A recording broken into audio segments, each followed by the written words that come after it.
ક્યારે શું થઈ જાય ખબર નથી હોતી, અને ક્યારે એવું ન માનવું કે એક્સિડન્ટ થાય તો જ મરી જવાય, એવું નથી હોતું.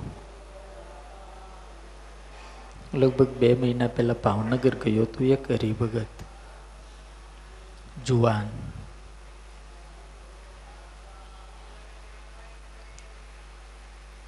ઇનોવા ગાડીમાં જતા હતા અમદાવાદ. ડ્રાઈવરે 2 વખત એકદમ શોર્ટ બ્રેક મારી.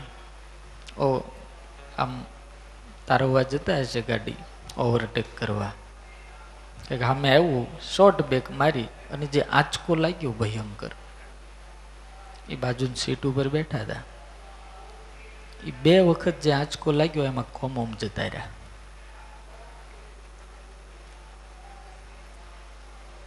15-20 લાખ ખર્ચા એટલે કોમોમાં બહાર તો નીકળ્યા, પણ જીવતી લાશ. એટલું હાલે છે.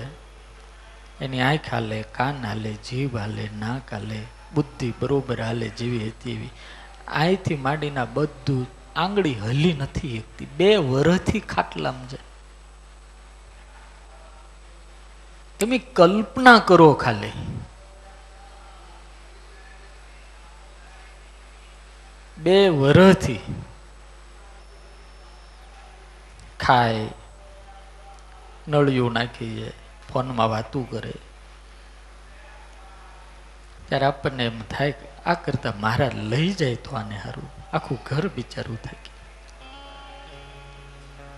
આ સંકટો આવા અનંત આવતા હોય છે આપણા ઉપર. મહારાજ હાથ દેતા હોય, આપણને વારે વારે બચાવતા હોય છે. આ પ્રાર્થના એટલે આપણે ગાઈ, એની કૃપા ઓછી નથી, પણ આપણને દેખાતી નથી, આપણી કઠણાઈ છે.